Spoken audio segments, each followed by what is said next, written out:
Alors bonjour à toutes et à tous, merci d'être présents pour ce nouveau webinaire Actu Santé Filieris consacré à un sujet aussi sensible qu'important, la future loi sur ce qu'on appelle aujourd'hui l'aide à mourir, ou pour reprendre le terme de notre invité qu'il préfère, la mort programmée. Alors nous avons la chance d'accueillir le docteur Jean-Marie Gomas.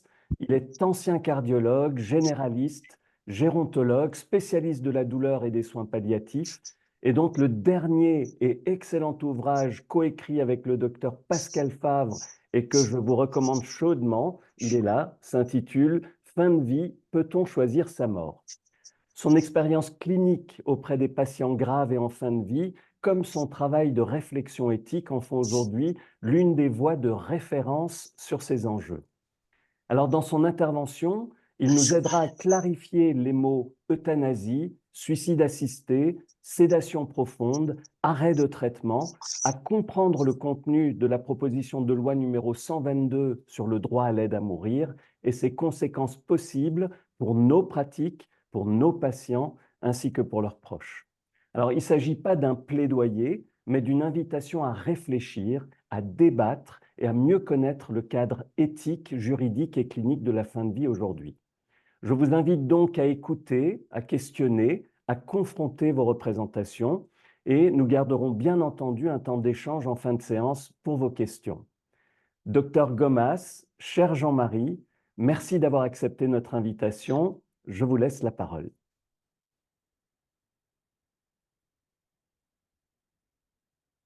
Le son, Jean-Marie.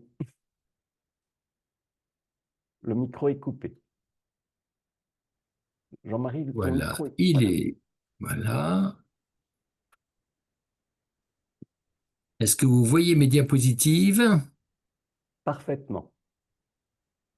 Bon, eh bien, merci beaucoup, Dr Pepakan, de votre invitation. Merci au groupe Filieris de me donner l'occasion de partager un peu les réflexions et tout le travail que je mène depuis des années auprès de l'Assemblée nationale et du Sénat pour éclairer leurs réflexions sur ce sujet compliqué.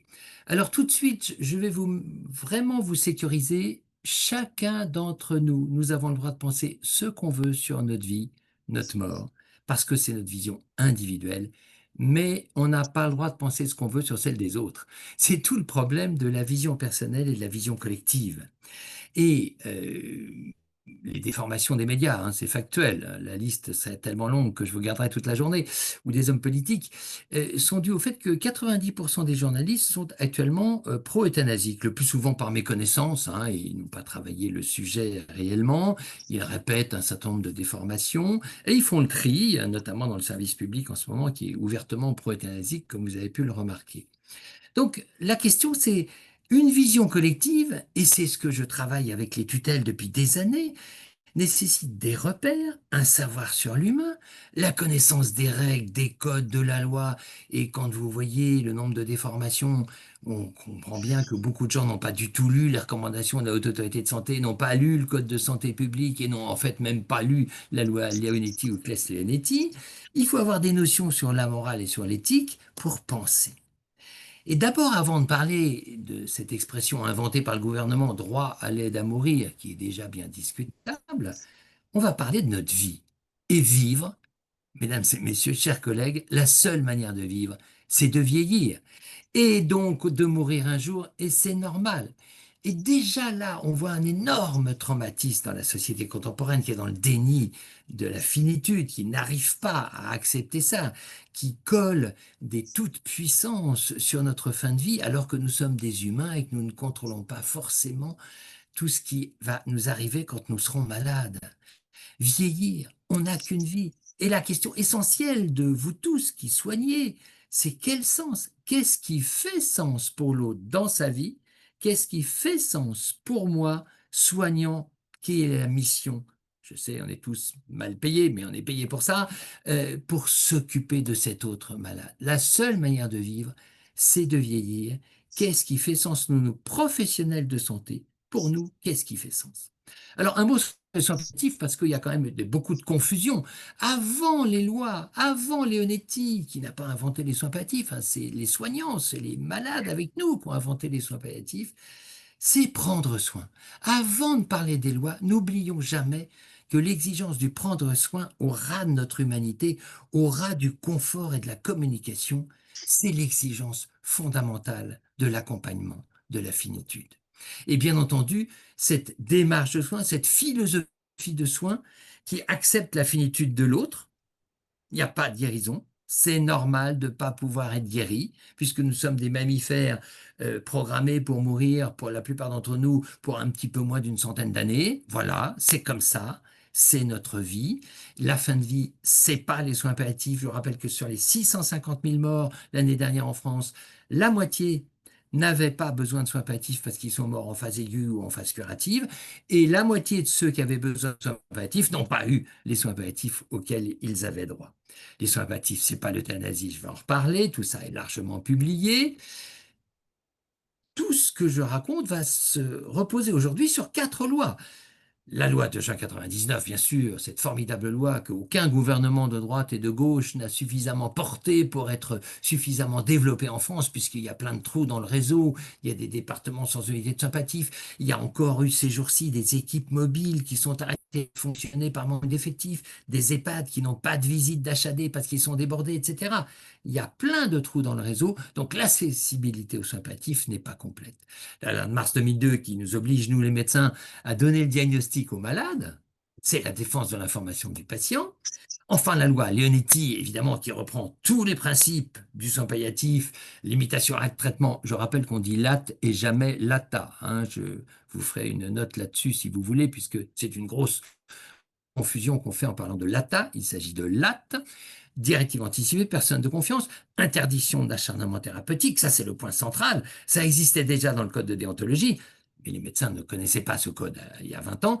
Et voilà, maintenant tout le monde sait que l'interdiction de l'acharnement thérapeutique est une des lois fondamentales de notre système de soins. Comme vous le savez, il y a encore beaucoup de dérives à domicile ou à l'hôpital. Et puis la fameuse loi Claes-Leonetti qui reprend tous les droits, tous les principes de soins palliatifs et qui introduit la reconnaissance légale de cette fameuse sédation profonde et continue maintenue jusqu'au décès, SPC-MJD. Chaque lettre a une importance, sédation profonde et continue maintenue jusqu'au décès. C'est pour ça qu'elle est complexe à prendre et qu'il y a une procédure collégiale qui la sécurise. Il n'y a pas que ces lois, il y a aussi plein de textes qui encadrent notre fonction de soins. Le code de santé publique qui est une petite merveille, hein, il y a énormément de choses formidables, les recommandations de la HAS, les guides soins, et puis tout ce qu'a publié les sociétés savantes de soins palliatifs, de neuro, de gériatrie, et même le Comité consultatif national d'éthique, le fameux CCNE, qui, avant de publier son arrêt 139, dont je parle dans un instant, avait publié de formidables textes sur l'éthique de la fin de vie. Bon, autrement dit, si le soin palliatif, c'est accepter sa finitude, cette philosophie de soin centrée sur l'autre, et on s'occupe de 2 choses, du confort et de la communication. Et si vous optimisez le confort, vous optimisez la communication. Donc tout y est, intimité, liberté, dignité, respect de l'autre, ça rentre dans ces 3 mots, c'est vraiment tout simplement ça le soin palliatif, accepter la finitude de l'autre, donc s'occuper de son confort pour optimiser sa communication jusqu'au bout de sa vie. Et il y a donc des temporalités dans le soin palliatif. La démarche palliative dure des années, et Mitterrand, 13 ans de soins palliatifs métastasés. Soins palliatifs ces derniers mois. Attention, la fin de vie, ça ne dure pas 6 mois, ça ne dure pas 2 ans, c'est les dernières semaines. La phase terminale, les derniers jours. L'agonie, les dernières heures. C'est absolument crucial de se baser là-dessus. On entend beaucoup de confusion de gens qui ne sont pas des soignants et qui parlent de fin de vie interminable, de fin de vie depuis 6 mois. Non, non, une fin de vie, c'est les dernières semaines. Avant, on est en soins palliatifs. C'est très important. Et même la Haute Autorité de Santé nous a demandé d'inscrire dans tous les dossiers qu'on annonce à la famille que c'est la fin de vie qui s'approche, les derniers mois, les dernières semaines, et qu'il faut le marquer dans le dossier parce que ça change la stratégie d'équipe et ça permet éventuellement la sédation profonde et continue puisque nous sommes dans les derniers jours de vie du malade. Ça, c'est vraiment une diapositive très très importante. Alors, cependant, malgré ces visions professionnelles, expertes, nous savons ce que c'est qu'un malade, on en voit toute la journée, les médias et les intellectuels n'arrêtent pas de déformer les choses. Par exemple, ils parlent de l'inéluctable comme si c'était scandaleux. Et non, mesdames et messieurs, j'ai une grande nouvelle à vous annoncer, nous allons tous y passer. L'inéluctable n'est pas scandaleux, c'est le normal de notre vie d'humain. L'impasse thérapeutique, oui, c'est la vie. Quand on est métastasé de partout, il n'y a pas de thérapeutique qui va vous sauver. Quand il n'y a plus rien à faire, oui, c'est normal. Comme on est atteint par la finitude, un jour, il n'y aura plus rien à faire. Arrêtons de hurler contre ça. Préparons-nous au contraire à notre finitude. C'est vraiment tout ce que des siècles de philosophie ont essayé de nous apprendre. Et puis je rappelle que la loi ne répond pas à toutes les situations, évidemment. Quand on pense à la question posée à la Convention citoyenne, ça valait zéro à une première année d'université de droit. Passons. Alors, pourquoi toute cette pression législative en ce moment? Cette pression législative, ça fait des décennies qu'il y a des projets de loi sur l'euthanasie. Schwarzenberg avait déposé en 91 des textes, etc.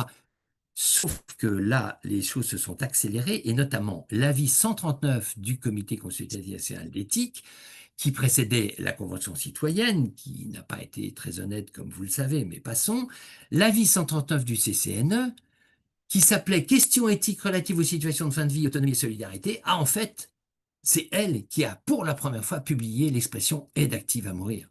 Une aide à mourir, ça n'existe pas, ce n'est pas un soin.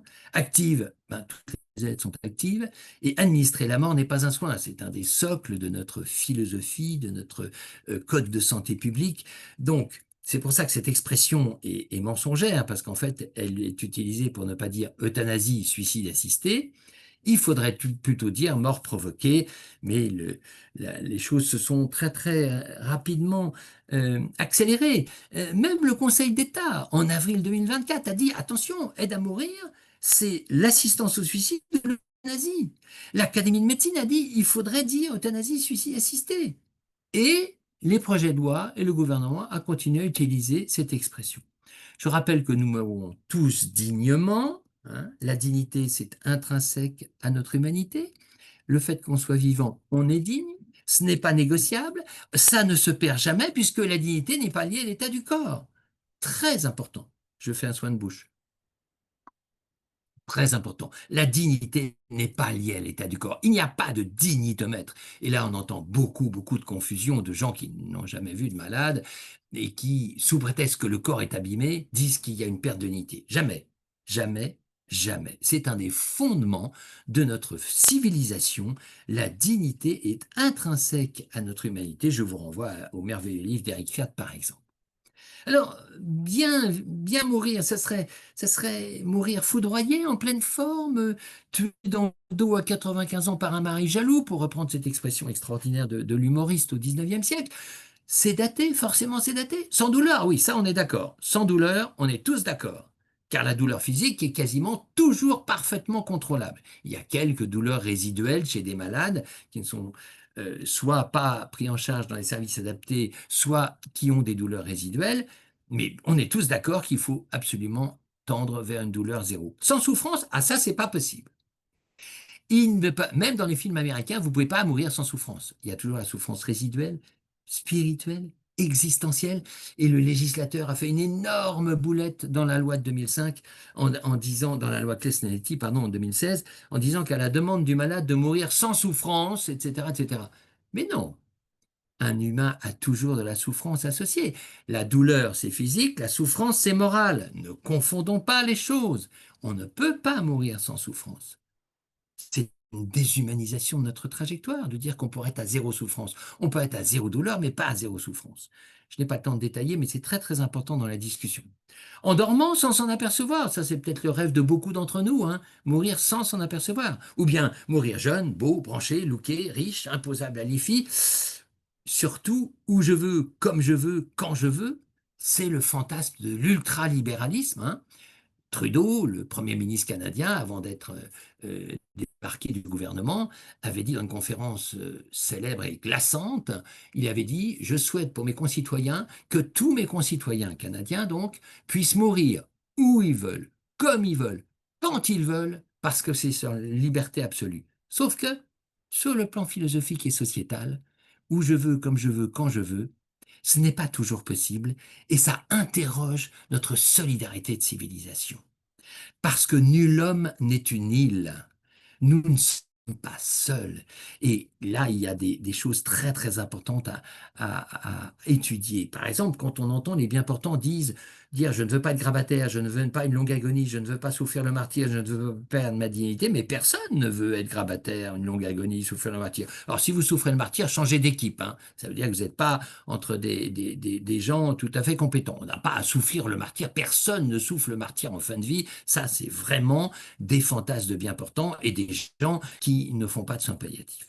Puis bien sûr, il y a le fantasme qui nous fait tous peur, mourir dément, bavant, grabataire, incontinent, qui a été phrases de multiples fois répétées dans les médias. Oui, mais ça, c'est parce qu'on est bien portant. Moi qui suis gériatre et qui ai vu des milliers de malades déments grabataires, même si ils sont un peu bavants et incontinents, il n'y a pas beaucoup de malades qui demandent l'euthanasie même à ce moment-là, parce que la maladie nous fait bouger nos référentiels, bouger notre manière de voir notre vie. Et ça, c'est toute la différence entre les bien portants et les malades. Bon, enfin, en tout cas, euh, il y a une puissante évolution de la société qui nous fait évoluer dans notre autonomie individuelle. Et je cite là une diapositive du sociologue Pierre Moulin, qui devient l'autonomie devient garante de sa liberté et d'une maîtrise absolue. L'individu devient le seul décisionnaire de sa vie. On est dans une affirmation d'un moi qui est souverain, le refus de toute tutelle. Rien, religion, médecine, droit, Macron, Le Pen, Mélenchon, rien ne doit guider ma conduite. C'est le refus de toute autorité, individualisme de déliaison comme le montrent les réseaux sociaux, souci de l'image de soi, pseudo-dignité. Pierre Moulin nous parle d'injonction sur notre vie, l'évolution de la société. Tout n'est pas négatif hein, dans cette diapositive, ne vous inquiétez pas, je ne suis pas niaiseux. Mais on voit un glissement vers une liberté, une maîtrise absolue de tout qui n'est pas forcément cohérent avec les racines de notre civilisation, qui n'est pas forcément cohérent avec nos liens avec nos ascendants et nos descendants. Alors, méfiez-vous, hein, il y a évidemment beaucoup de choses qui sont déformées, mais ça, vous savez, les pro-euthanasie prétendent que 94% des Français accourent le recours à l'euthanasie, c'est totalement faux, et c'est une manipulation des chiffres, ça, je suis désolé, c'est factuel, c'est faux, je l'ai publié dans mon bouquin. Fondapol, le think tank extrêmement respectable, vient de publier une enquête extrêmement bien faite, scientifique, correcte, qui montre que on n'est pas à 94%. De toute façon, cette 94%, c'est la réponse à la question, si vous êtes atteint d'une maladie incurable et que vous souffrez de douleurs absolument horribles et insupportables, est-ce que vous voulez que ça s'arrête ou que ça continue? On se demande pourquoi 100% des gens ne disent pas que ça s'arrête. C'est ridicule, cette question est ridicule. La réponse est téléphonée, ça n'a pas de sens. Et c'est pour ça qu'il ne faut pas écouter ce mensonge qui est répété par tout le monde. Une grande majorité de Français sont pour l'euthanasie, pas du tout. Le sondage Fondapol révèle que la première demande, et même la deuxième demande également des Français, c'est être soigné, être accompagné. L'euthanasie vient bien loin derrière. Alors avant de vous parler de la proposition de loi, quelques faits incontournables, les définitions.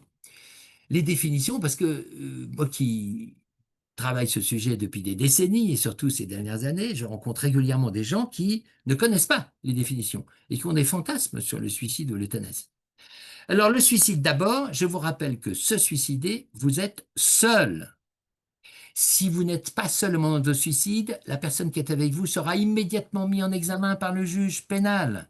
Parce qu'un suicide, vous êtes seul, sinon si vous êtes accompagné, c'est interdit. L'assistance au suicide, la provocation au suicide, c'est interdit dans la préparation, la prescription, la délivrance du produit, l'administration, l'organisation de l'acte. Et heureusement, ça protège les plus faibles. Ça date de la loi de 87, après la jurisprudence du livre Suicide, mode d'emploi, après lequel il y a une vague de suicides suivant les principes édictés dans ce livre. C'est très très important. Le suicide, on est seul. Et c'est l'ultime liberté. Et chacun d'entre nous, nous avons l'ultime liberté de nous suicider seul. Car sinon, nous mettons en cause ceux qui nous accompagnent. Et l'ultime liberté, ça reste évidemment une grande souffrance sociétale. L'idéal de la vie, c'est de ne pas préférer la mort plutôt que cette vie-là.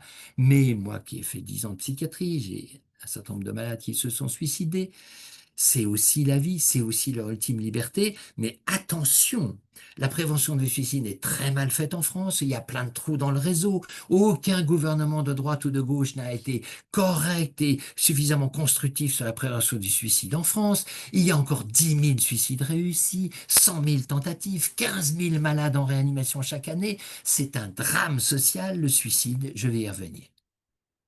Donc le suicide, vous êtes seul. L'euthanasie, ce n'est pas du tout pareil. L'euthanasie, c'est un tiers qui délibérément entraîne la mort d'un malade. Et l'euthanasie, ça dure 5 minutes. Attention, j'ai fait des enquêtes importantes auprès des soignants. Je me suis aperçu que 40% des soignants ne savent pas ça. L'euthanasie, c'est 5 minutes. Une piqûre vous met dans le coma, une autre piqûre arrête le cœur. C'est un acte d'une extrême puissance, toute puissance, et qui peut être évidemment d'une extrême violence pour les survivants. Et on a beaucoup, beaucoup travaillé avec les euthanasieurs belges ou canadiens, par exemple, pour savoir que ce n'est pas si simple, même pour eux. L'euthanasie, c'est 5 minutes, et c'est un tiers qui vous enlève la vie. C'est-à-dire qu'à la fin de l'acte, il y a un auteur et un défunt. L'intentionnalité est primordiale. Ça entraîne la mort, c'est une conséquence irréversible et le malade est malade. Sinon, on n'utilise pas le mot euthanasie. Ça caractérise le mot. L'acte d'un tiers qui entraîne la mort de votre voisin, de votre belle-mère ou de n'importe qui, c'est un homicide. Donc, le fait d'utiliser le mot euthanasie sous-entend que vous parlez d'un malade. Le mot d'euthanasie n'existe pas dans le code pénal. C'est interdit dans le code pénal 221 de tuer son prochain, et ça a été largement publié, et l'Observatoire national de la fin de vie a rajouté il y a une dizaine d'années, c'était à sa demande, pour se mettre en accord avec les politiques belges et canadiennes et hollandaises, où c'est l'acte d'un tiers délibéré à la demande du malade. Au total, l'euthanasie, c'est l'acte d'un tiers délibéré qui entraîne la mort d'un malade. Vous voyez que le suicide et l'euthanasie, c'est deux mondes complètement différents. L'euthanasie, c'est obligatoirement un professionnel de santé dans le projet de loi qui nous occupe, la proposition de loi. Et c'est pour ça que les professionnels de santé sont, pour la plupart, opposés à ce projet. Pourquoi rendre un professionnel de santé acteur de cette euthanasie? Le suicide, vous êtes tout seul quand vous vous suicidez et quand vous êtes assisté, il y a quelqu'un qui vous aide. Vous voyez que les responsabilités pénales, psychologiques, thérapeutiques, familiales, sociétales, tout est différent entre le suicide et l'euthanasie. On s'est aperçu que beaucoup de tutelles et de législateurs n'avaient pas bien compris ces choses-là quand on a commencé à travailler avec eux. On espère que ça s'est amélioré. Alors, ne pas confondre l'euthanasie avec le suicide, je viens de dire à quel point c'est différent. Attention, il y a autre chose aussi, c'est que l'euthanasie n'est pas l'arrêt des traitements, le traitement morphinique ou la sédation profonde. Ça aussi, c'est une confusion extrême. Alors, ce n'est pas l'arrêt des traitements. Pourquoi? Parce que arrêter un traitement inutile, c'est-à-dire faire une imitation arrêt de traitement selon la loi de 2005, arrêter un acharnement thérapeutique, c'est très bien. Arrêter un traitement inutile, c'est formidable, c'est éthique. On rappelle qu'on n'arrête jamais l'alimentation comme les soins, parce que l'alimentation c'est oral et l'alimentation plaisir, ça continue jusqu'au bout, sauf s'il y a des fausses routes massives. Et bon, l'alimentation, comme les soins, ne s'arrête jamais. Alors que la nutrition ou les traitements peuvent être arrêtés. C'est très important. Les soins et les traitements, c'est pas du tout pareil. L'arrêt des traitements est possible depuis 20 ans, ça l'était déjà avant, mais c'était pas bien étudié. Les soins ne s'arrêtent jamais, car ça serait l'abandon de notre frère en humanité.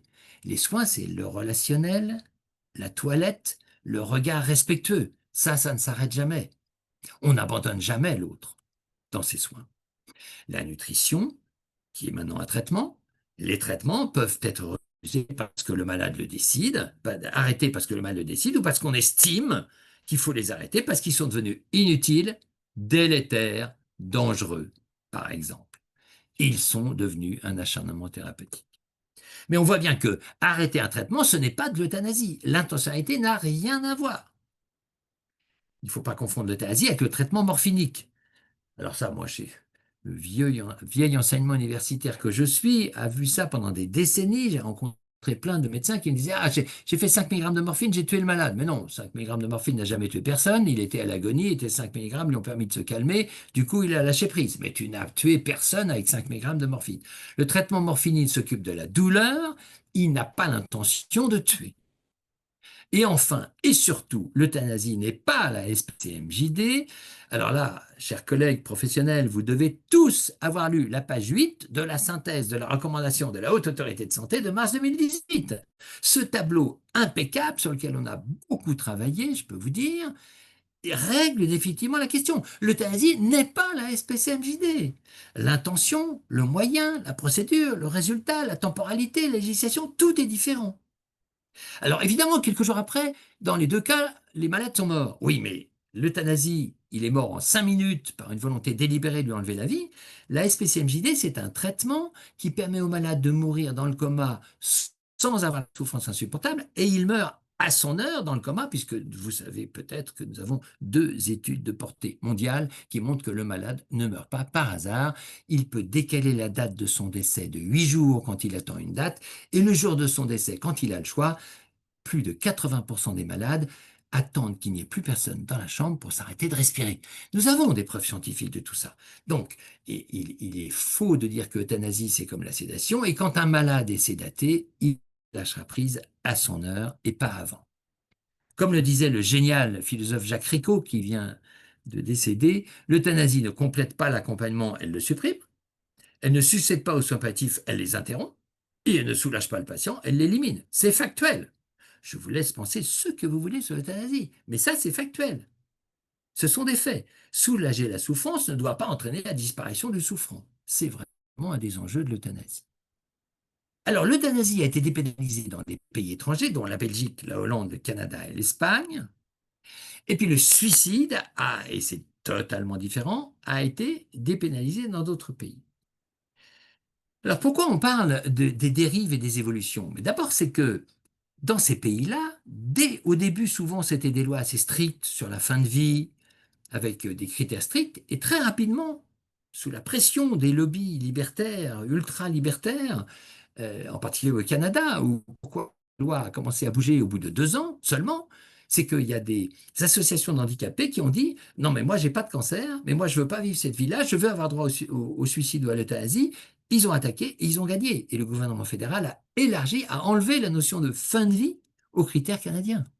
Donc en fait, au Canada, ils ont élargi plusieurs fois les lois. Donc ça, c'est la loi qui évolue. Et en plus, un certain nombre de ces pays ne respectent pas leurs lois. J'ai été travailler en Belgique, j'étais enseignant universitaire à Bruxelles.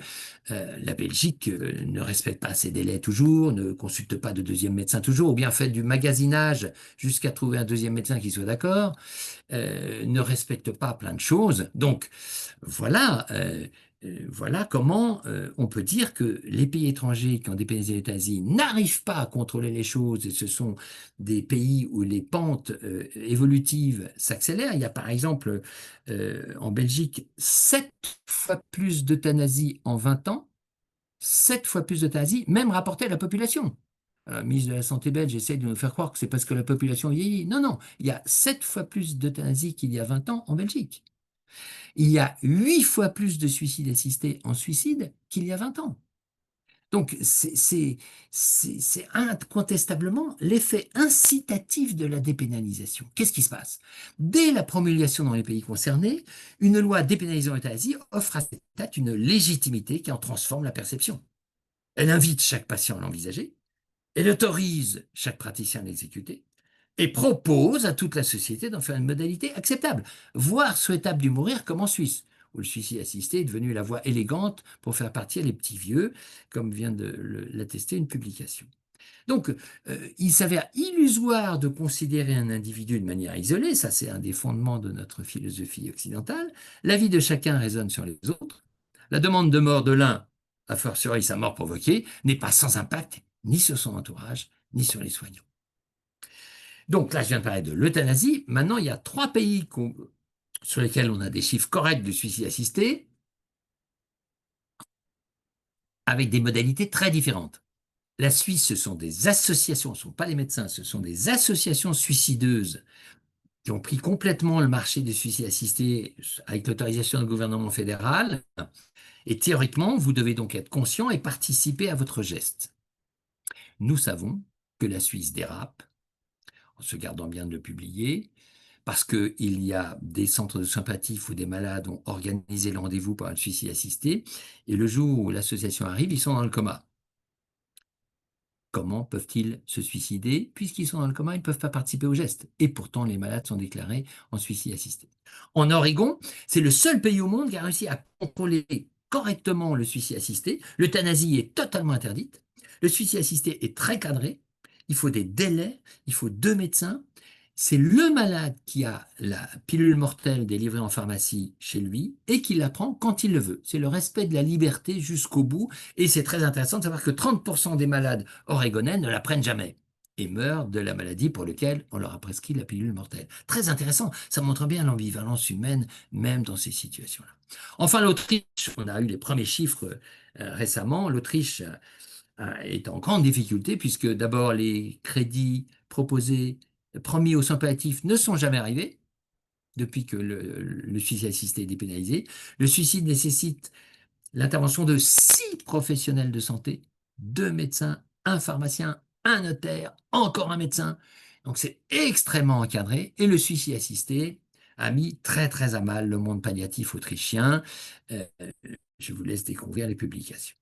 Alors passons en France, et c'est évidemment pour ça que autant d'entre vous se sont connectés à cette visio aujourd'hui, l'état actuel en France. Je vous rappelle qu'en juin 2025, l'année dernière, 2 propositions de loi, une sur les soins palliatifs et une sur la mort programmée, sont votées en première lecture par l'Assemblée nationale.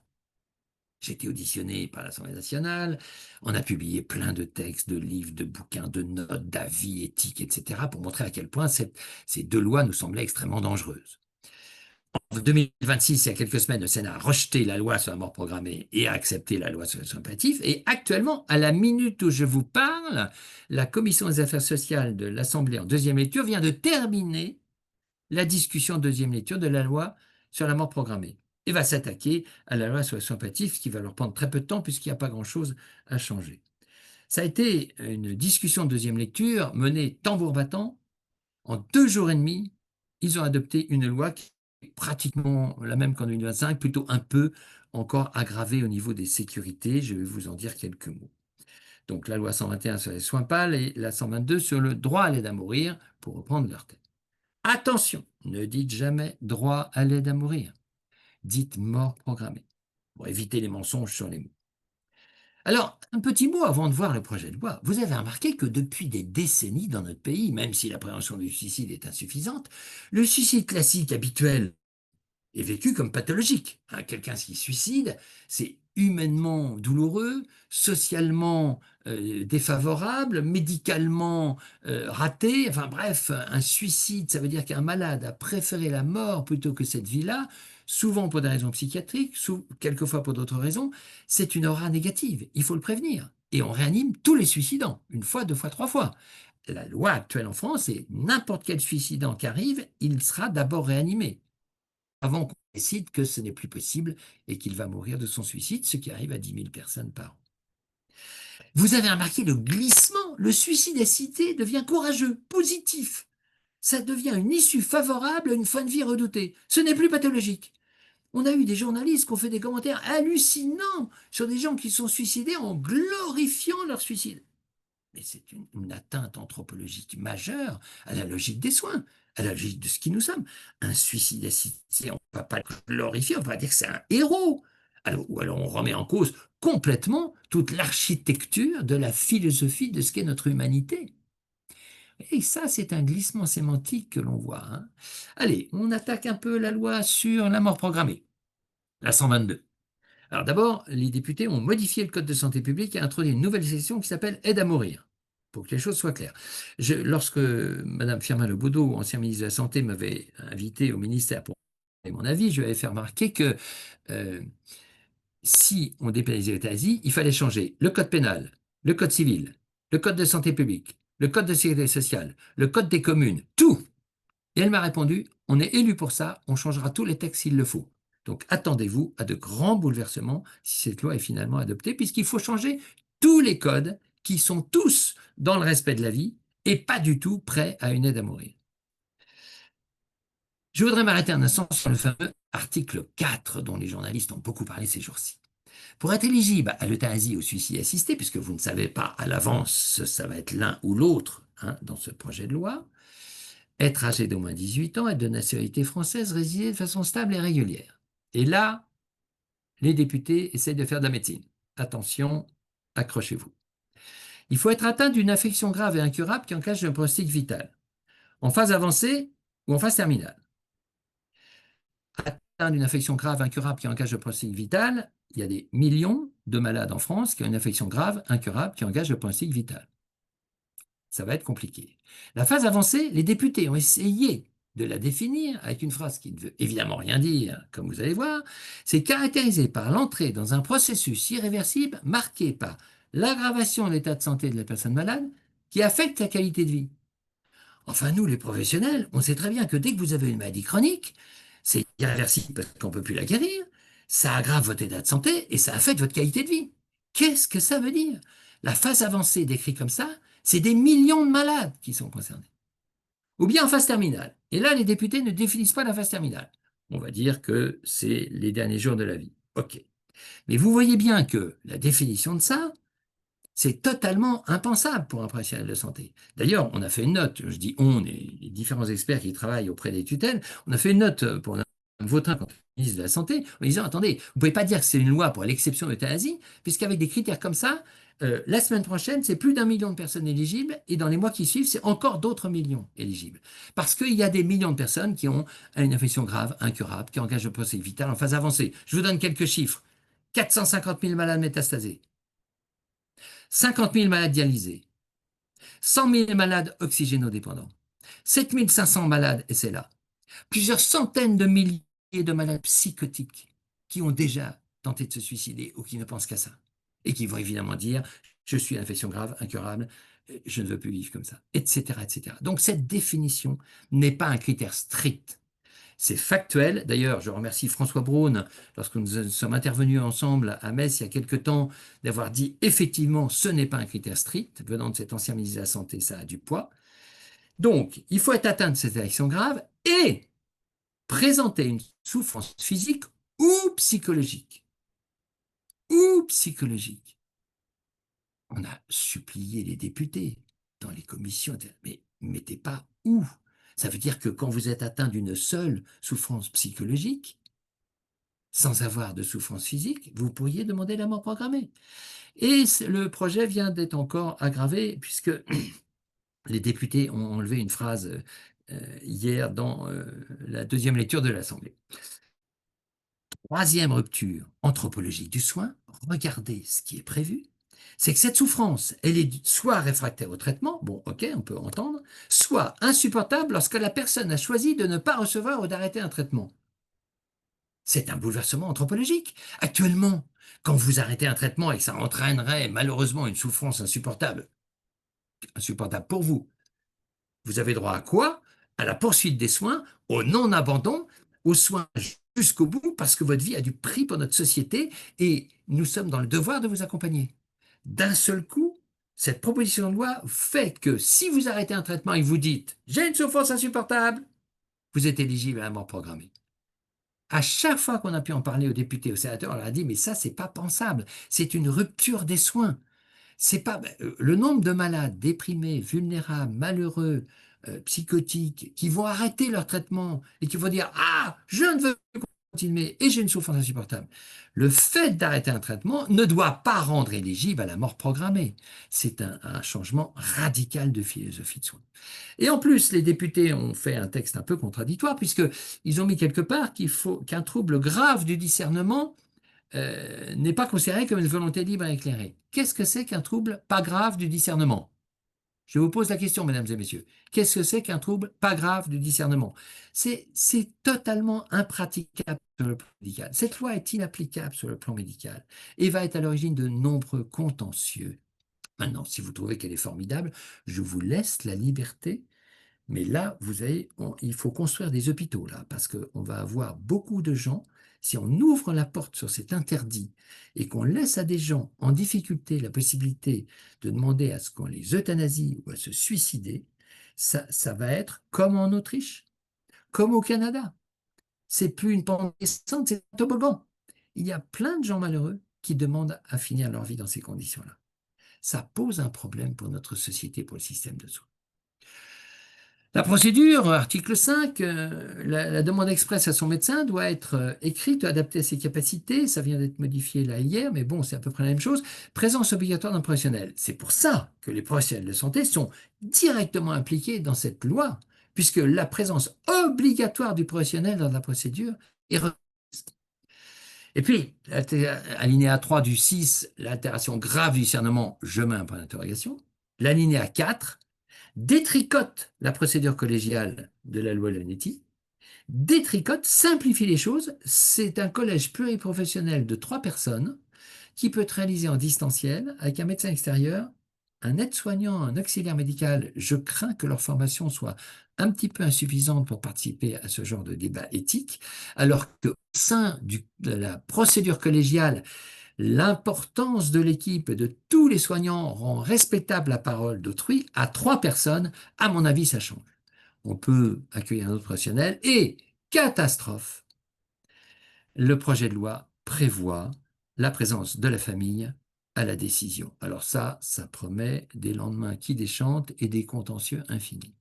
Tout ça avec des délais impossibles, puisque le médecin donne son accord avec un délai de 15 jours, c'est-à-dire le jour même est possible. Hein, en loi, en droit, avec un délai, c'est 15 jours ou un jour. Minimum de 2 jours, mais ça veut dire qu'on peut avoir la réponse du médecin le jour même, 48 heures pour confirmer, vous pouvez être euthanasié en 48 heures. Est-ce qu'il est raisonnable d'être euthanasié en 48 heures alors qu'aucun délai de notre vie, un prêt bancaire, un crédit immobilier, une demande de ligature de trompe, une demande de chirurgie bariatrique, etc., n'est à 48 heures? Est-ce que c'est raisonnable d'introduire un délai aussi court? En accord avec la personne, on choisit le médecin ou l'infirmière chargé de l'accompagner pour l'administration de la substance létale. C'est la pharmacie qui délivre. Vous pouvez le faire en dehors de votre domicile, à l'exception des voies et espaces publics.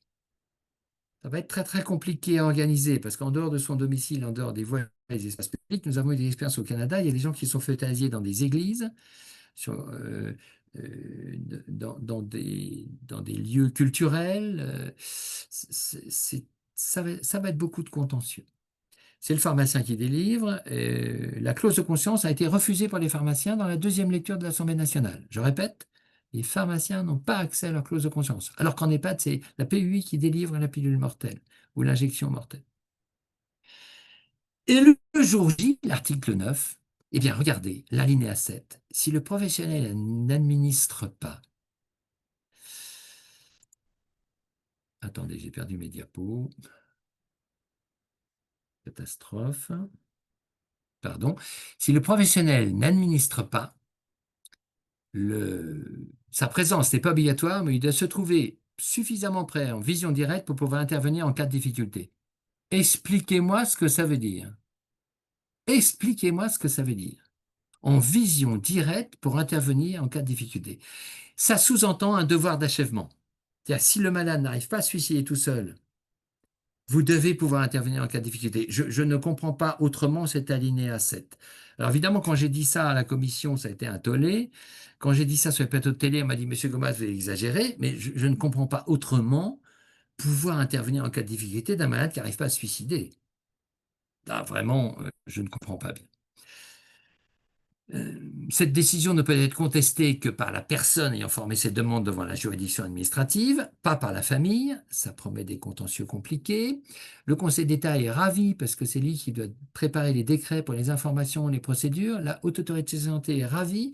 C'est elle qui risque d'être chargée de préparer des recommandations sur la composition des injections mortelles et sur les règles de bonne pratique des injections de l'euthanasie ou des suicides assistés. Je pense que mes camarades de la Haute Autorité de Santé vont être ravis de ce travail. 2 derniers points, avant de vous donner la parole. Clause de conscience. Eh bien, Vous pouvez refuser de participer à une mort programmée, mais vous devez sans délai informer la personne de votre refus et leur communiquer le nom de professionnels disposés à le faire. Alors, il y aurait une liste des volontaires déclarés auprès de la commission de contrôle, qui est une commission de contrôle a posteriori qui ne sert donc strictement à rien.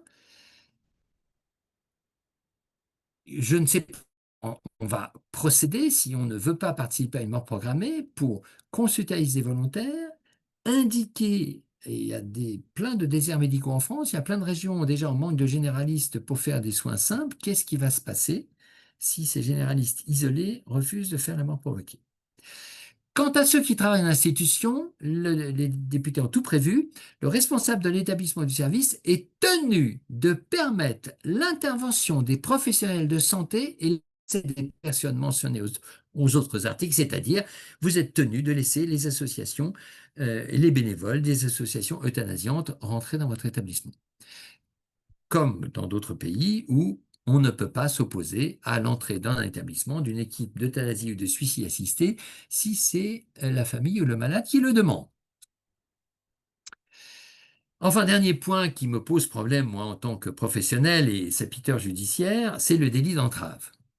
Alors, évidemment, tout ça est remboursé à 100% et ils ont prévu de modifier le code des assurances pour que l'euthanasie ne soit plus exclusive de certaines polices d'assurance vie. Bon. Mais le délit d'entrave, ça, c'est un problème qui vient d'être, une fois de plus, l'amendement de suppression a été refusé hier, donc il y a toujours le délit d'entrave dans le projet de loi. C'est quoi le délit d'entrave? C'est le fait que vous soyez puni de 2 ans d'emprisonnement et de 30 000 euros d'amende si vous empêchez ou tentez d'empêcher de pratiquer ou de s'informer sur l'aide à mourir par tout moyen, y compris par voie électronique ou en ligne, notamment par la diffusion ou la transmission d'allégations ou d'indications de nature à induire intentionnellement en erreur dans un but dissuasif sur les caractéristiques ou les conséquences médicales de l'aide à mourir, et qui vous empêchez, vous perturbez l'accès des établissements et pratiquez l'aide à mourir, vous exercez des pressions morales ou psychologiques en formulant des menaces ou en se livrant à tout acte d'indémination à l'encontre des personnes cherchant à s'informer sur l'aide à mourir, des personnels participant à la mise en œuvre de l'aide à mourir, des patients souhaitant recourir à l'aide à mourir ou l'entourage de ces derniers ou des professionnels de santé volontaires. C'est l'article 17, le délit d'entrave. C'est-à-dire que les psychiatres ont hurlé en disant « Non mais nous qui faisons de la prévention du suicide à longueur de consultation, on pourrait être accusé de délit d'entrave. » Alors les députés ont déjà commencé à répondre en disant « Non, non, regardez, il faut que vous soyez des allégations de nature à induire intentionnellement en erreur dans un but dissuasif. » Mais vous imaginez les conséquences juridiques? Qu'est-ce qui, moi, médecin, gériatre, va dire que je suis en erreur et pas dans un but dissuasif?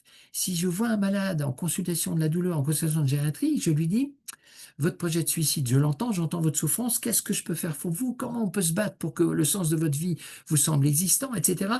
Est-ce que ça va être des allégations en erreur dans un but dissuasif? Qui va décider que je suis susceptible d'être condamné pour délit d'entrave? Nous serions le seul pays au monde à faire un délit d'entrave.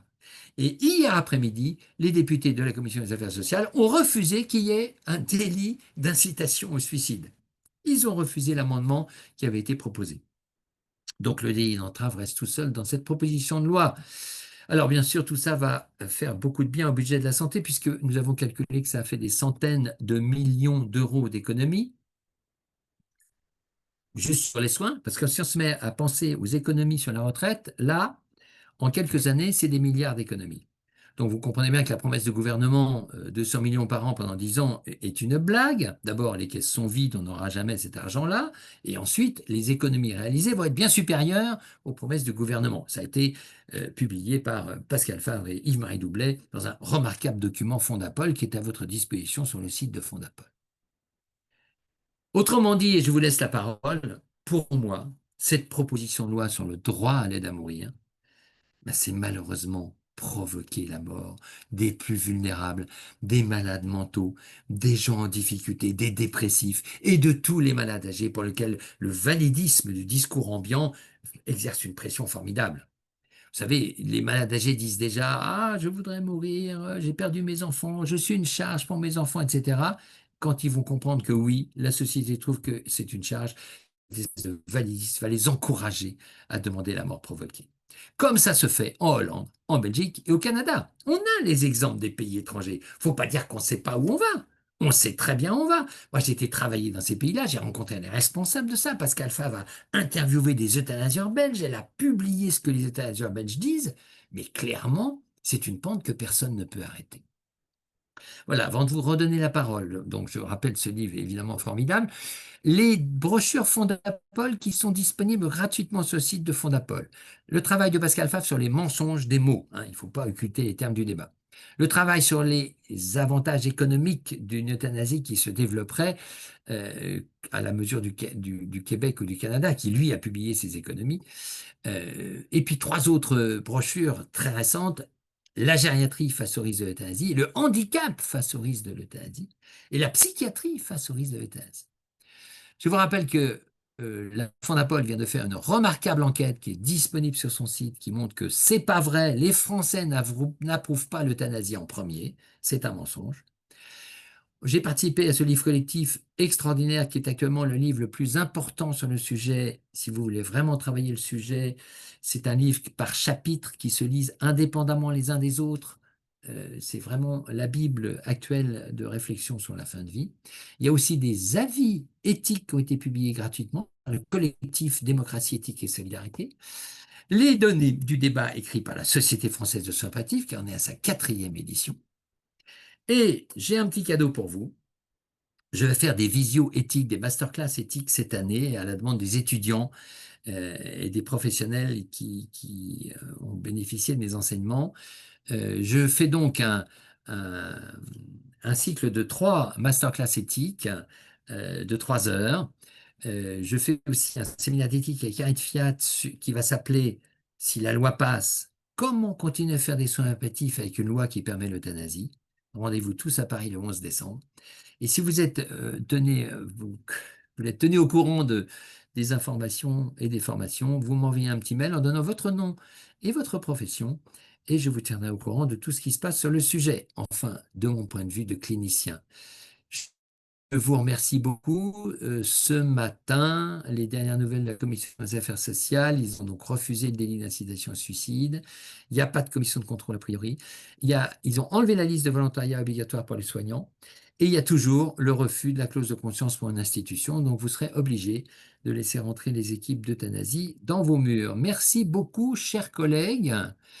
Mesdames et messieurs, je vous rappelle que mon discours, qui est évidemment clairement opposé à l'euthanasie et pro-soins palliatifs, est bourré de choses factuelles, de réflexions incontestables, et vous avez complètement la liberté de continuer à penser que c'est une loi formidable.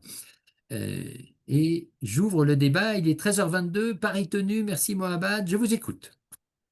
Mais écoutez, merci infiniment, docteur Gomas, pour cette brillante et quelque peu inquiétante présentation. Alors, à vous la parole, par le chat ou en levant la main, afin qu'on puisse vous permettre de vous exprimer. Alors, on a eu une remarque dans le chat, Monsieur Jean Perrin, qui disait qu'au Luxembourg aussi, c'est possible par la loi, les médecins traitants doivent avoir suivi leurs Oui. patients pendant 2 ans. Oui, alors, je n'ai pas parlé du Luxembourg parce que les Luxembourgeois ont une discrétion qui confine à l'obscurantisme. Il n'y a aucune publication. Et ils ne publient pas. On n'a pas de chiffres. Donc, nous, les experts, on travaille sur les publications, on travaille sur les données scientifiques. Et quand le Canada publie des chiffres en augmentation vertigineuse chaque année de l'euthanasie, eux, ils ne disent pas que ça n'augmente pas. C'est les Hollandais et les Belges qui disent que ça n'augmente pas. Mais si, ça continue à augmenter chaque année chez eux. Moi, je suis scientifique, je suis factuel. Et, et par exemple, en Belgique, comme au Luxembourg, euh, il y a une bonne partie des euthanasies qui ne sont pas déclarées à la commission de contrôle. La commission de contrôle indique elle-même dans son rapport qu'elle n'est pas au courant de toutes les euthanasies pratiquées dans le pays. Donc il y a des euthanasies totalement, on ne va pas dire pirates, clandestines, enfin pas déclarées.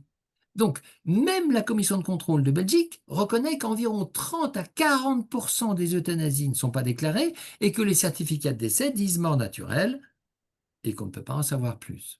Voilà une donnée factuelle scientifique. Merci Jean-Marie. Une question de l'excellent docteur François Pélissier, président de l'ADOT 67. Est-ce qu'on aura le PowerPoint? Bien sûr, c'est Super. prévu. Bah, écoutez, Et je vous le même, trans- je vais vous faire des cadeaux bonus. Je vais vous mettre 2 ou 3 papiers sur le sujet qui sont libres de droit. Vous pouvez recopier, travailler avec vos équipes, parce que énormément de choses ont été publiées depuis quelques années, avec des faits incontestables. Donc, je vais vous envoyer plusieurs choses. Avec plaisir. Quand vous posez les questions sur le chat, merci de nous indiquer votre fonction et voilà, qui vous êtes. Alors, Clémence Mignot, FNSIP, bonjour, merci pour votre présentation. La clause de conscience pour les pharmaciens a donc été refusée par l'Assemblée Oui, en deuxième lecture, c'est bien ça? oui, en quelques minutes de débat. Je fais partie de ceux qui ont suivi en direct les travaux de la Commission des affaires sociales. Il avait été décidé par les 2 rapporteurs que ça irait très vite parce que c'est une deuxième lecture et que, paraît-il, tout le monde était d'accord. Il y avait un consensus pour cette loi. Alors évidemment, rien quand il a dit ça, il y a eu des grondements dans la salle. Il n'y a pas du tout de consensus pour cette loi. Je vous rappelle qu'en première lecture, 52% des députés présents ont adopté le texte. 52%. Ça ne s'appelle pas un vote à l'irakienne, hein. Donc, premièrement. Deuxièmement, la clause de conscience a été refusée pour les pharmaciens individuels et pour les pharmaciens institutionnels. Et ça a été expédié en quelques minutes. Je vous rappelle qu'on vient d'avoir un communiqué de presse d'un énorme groupement de pharmaciens qui a dit il n'est pas question qu'on participe à un geste létal. Et ça a été balayé.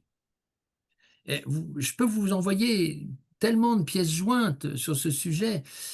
Vous les recevrez au fil du temps si vous vous inscrivez à ma mailing list, mais il va y avoir dans les semaines qui viennent énormément de publications sur le sujet.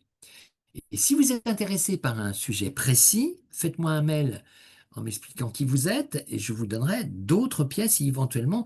J'ai envoyé plus de 60 pièces jointes la dernière année sur ce sujet, des choses incontestables, donc je pourrais peut-être vous donner d'autres pièces sur ce sujet. Je vous remercie. Du coup, bonjour, c'est moi qui ai posé la question. Du coup, Clémence Mignot, je suis représentante des internes de pharmacie hospitalière, d'où la Formidable! question un petit peu Bravo! orientée, donc je vous Vive les enverrai un mail. internes! Vive les internes! On recrute, on recrute. Chez Filiéris. Merci beaucoup, chers collègues. Faites-moi un mail, je vous envoie le communiqué des pharmaciens. Alors, une question du docteur Daniel, médecin coordonnateur d'HAD. Merci à vous pour votre présentation très claire et précise. Cela inquiète de plus en plus notre avenir de soignants en soins palliatifs. Aura-t-on un droit de retrait en institution, établissement de santé? Alors, oui, vous avez la clause de conscience qui va s'exercer, qui s'exercerait si cette loi funeste est adoptée, et très probablement elle va l'être. On se bat. Alors oui, tiens, j'ai pas dit ça. Et continuez à écrire à votre député, à votre sénateur. Parce que les députés n'ont qu'une peur, c'est de pas être élus. Si je me permets cette schématisation un peu rapide. Or, il y a beaucoup d'électeurs qui leur disent on veut l'euthanasie, on veut l'euthanasie. Il n'y a pas beaucoup d'électeurs qui leur disent on veut pas l'euthanasie. Donc, manifestez, vous, auprès de vos députés. Les sénateurs vont plancher là-dessus au mois de mars, au mars-avril. L'idée du gouvernement, c'est d'aller à toute vitesse pour que ça soit entériné avant l'été. Donc, il faut écrire aussi aux sénateurs qui ont perdu un peu le contrôle de leurs idées, comme vous avez vu, un vote invraisemblable sur le projet de loi et les modifications qu'ils y avaient faites. Ils ont voté contre une loi qu'ils avaient vidée de leur substance. Aucun sens. Passons. Donc, aidez les sénateurs à retrouver leurs esprits. Écrivez aux sénateurs en disant vous ne voulez pas de ça, si c'est le cas. Si vous voulez l'euthanasie, écrivez que vous voulez l'euthanasie. Je redis encore une fois à quel point je respecte les idées de chacun. J'ai quelques solides arguments pour continuer à défendre le soin palliatif. Donc, oui, vous avez la clause de conscience. Le retrait institutionnel, c'est autre chose. Le droit de retrait dépend d'autres règlements parce que c'est pas seulement la fin de vie qui est en jeu, il y a aussi d'autres manifestations. Le droit de retrait pour mise en danger, le droit de retrait pour harcèlement, etc. existe, ça s'appuie sur d'autres textes. Pour l'instant, on va s'accrocher à la clause de conscience. Seulement, chers collègues, nous avons les exemples des pays étrangers. Les équipes de soins palliatifs explosent les unes après les autres quand il y en a 1 sur 10 ou 1 sur 20 qui dit oui, mais moi je veux bien suivre la liberté du malade, il l'a demandé, qui suis-je pour ne pas respecter la demande du malade, donc je vais l'euthanasier. Les équipes de soins explosent, ça crée des tensions majeures. Et je vous rappelle qu'au Québec, la totalité des centres de soins palliatifs avaient commencé par dire non à la loi, et au bout de 3 ans, les rétorsions ont commencé, les menaces financières, et pour finir, le gouvernement fédéral a dit qu'il couperait les subsides financiers si les centres de soins palliatifs privés ne faisaient pas l'euthanasie.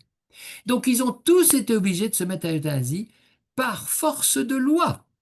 Donc vous voyez où nous en sommes. C'est un risque aussi chez nous. Donc, euh, clause de conscience dans un premier temps, droit de retrait qui est plus compliqué à exercer parce que c'est d'autres textes. Je ne peux pas vous dire exactement ce qui va se passer, mais je sais que ça va être très douloureux pour tout le monde.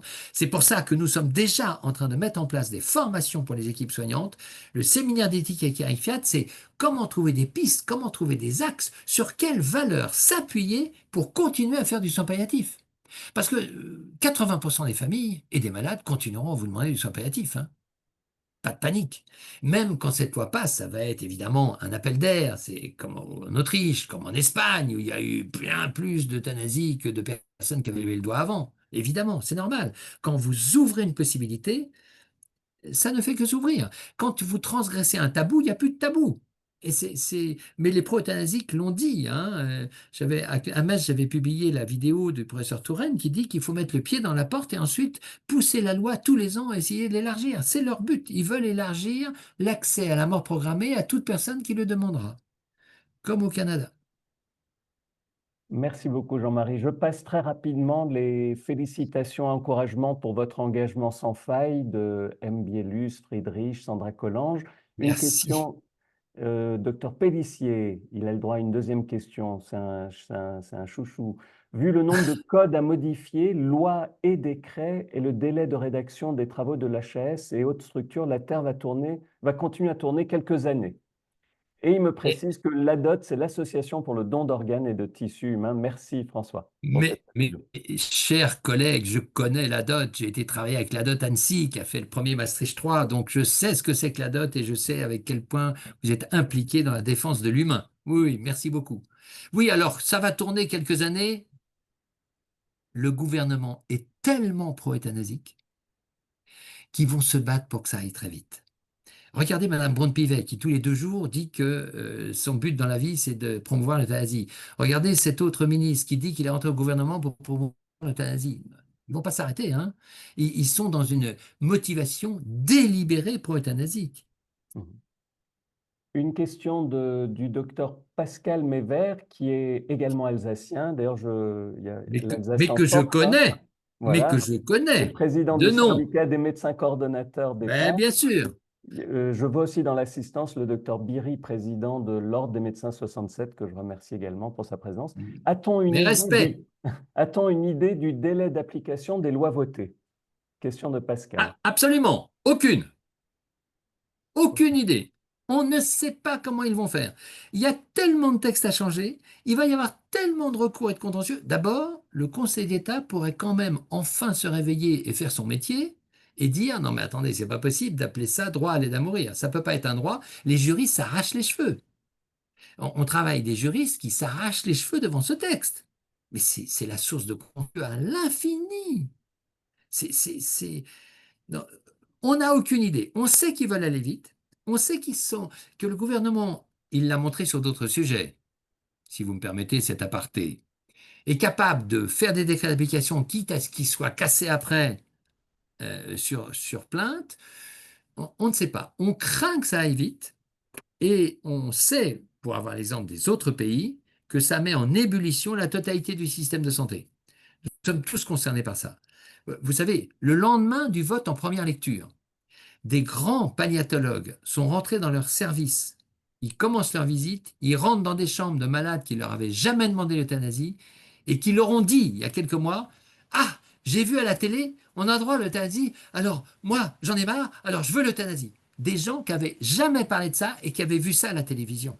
Vous vous rendez compte, l'effet d'entraînement, le fait de parler de ça, l'éventualité, facilite tous ceux qui sont fragiles, tous ceux qui en ont marre, mais qui vivent leur vie parce que on vit notre vie jusqu'au bout et qui, d'un seul coup, à cause de cette levée de l'interdiction de tuer, se précipitent dans la brèche. C'est pour ça qu'au Canada, ils en sont à 20-30% d'euthanasie de plus chaque année. C'est totalement un toboggan. Ils vont arriver à 10% de morts par euthanasie au Québec. Alors vous vous rendez peut-être pas compte parce qu'il faut santé publique. 10% par euthanasie, c'est colossal, c'est monstrueux. Aucun pays au monde n'a jamais fait ça. Et j'ai pas Merci, envie que mon pays devienne comme ça. merci Jean-Marie. Une question du docteur Michel Gibelli, que je salue, sarregueminois. Quelle est la position du Conseil national de l'Ordre des médecins? Alors il y a eu un bruit de fond épouvantable, j'ai pas entendu votre question. Quelle est la position du Conseil national de l'Ordre des médecins? Il y a une friture sur la ligne, je n'entends rien. Bon, Non, non, je ne vais pas répondre à ça. Tapez sur le site de l'Ordre des médecins. Il y a des contradictions au sein même du Bureau national de l'Ordre des médecins. Il y a des pro-euthanasiques au Conseil de l'Ordre, très haut placés. Donc voilà. Merci, docteur Biry. Tout le monde n'est pas pro-euthanasique au Conseil de l'Ordre. Je sais bien.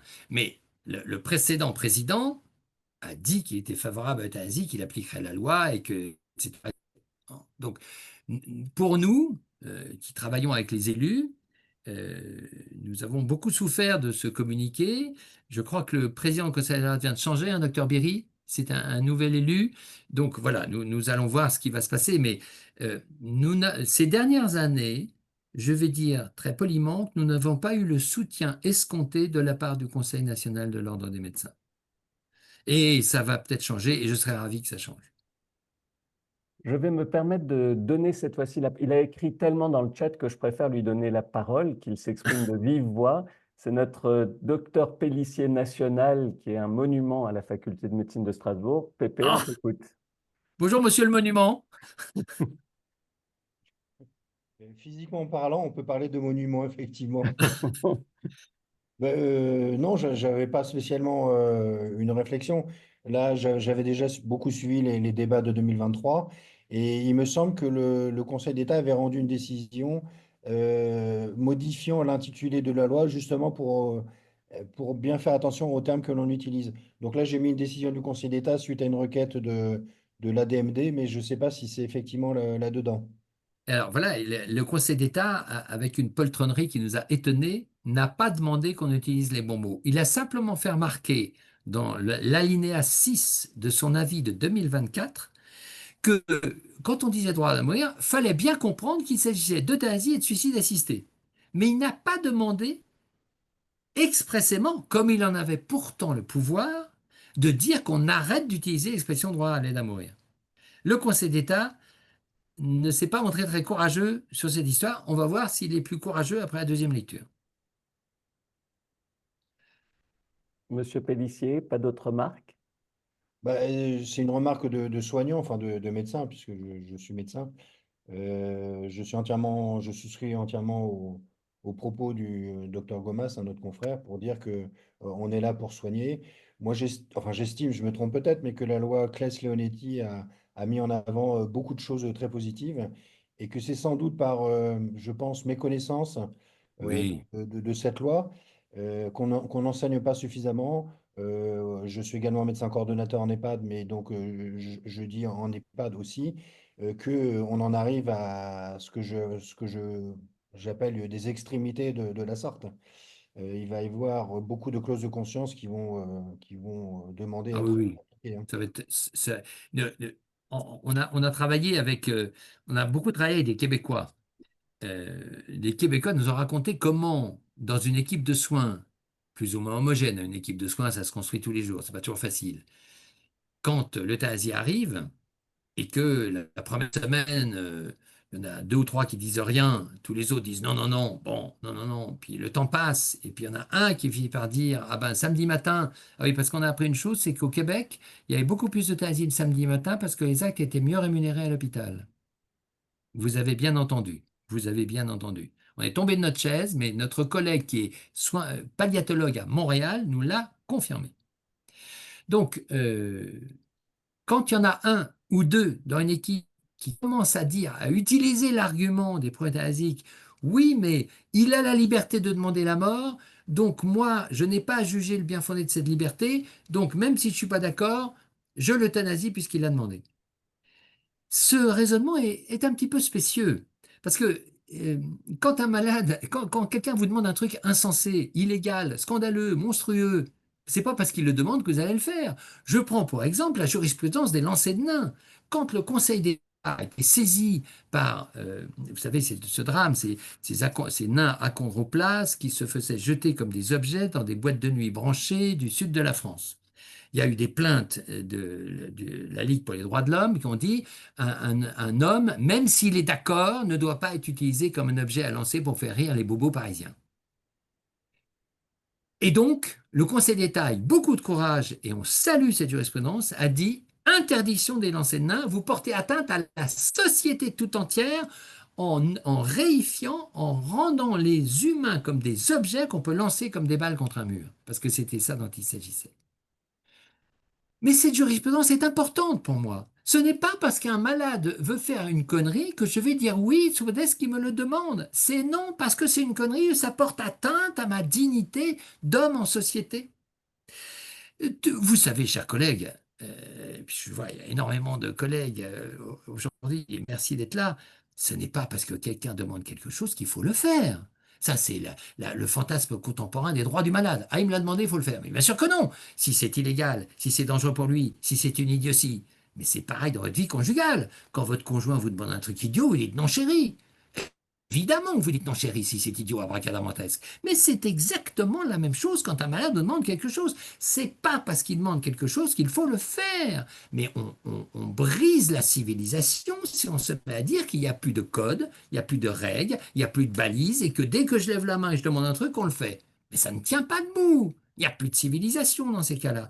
Donc, les soignants qui, dans une équipe, se mettent au bout d'un moment ou d'emblée à dire « mais moi, c'est sa liberté, je le ferai », nos collègues montréalais et québécois nous ont raconté que les équipes se disloquaient, les gens s'engueulaient, les staffs du service, vous imaginez. Oui, demain à 9 heures, on fait le soin à Madame Attel. Alors, il faut savoir qu'au Québec, ils ont tellement banalisé l'euthanasie, ça ne s'appelle plus euthanasie, ça ne s'appelle plus l'aide à mourir, ça s'appelle le soin. Au début, ils disaient le soin ultime, et puis maintenant, ils disent le soin. Donc, Madame Albert a son soin à 9 heures demain matin. OK, 9 heures demain matin. C'est-à-dire qu'on l'euthanasie à 9 heures demain matin. Quand dans un staff, où les trois quarts des gens ont refusé de faire l'euthanasie, il y en a un qui est prêt à faire le soin à Madame Imbert à 9 heures demain matin, et vous imaginez l'ambiance de l'équipe.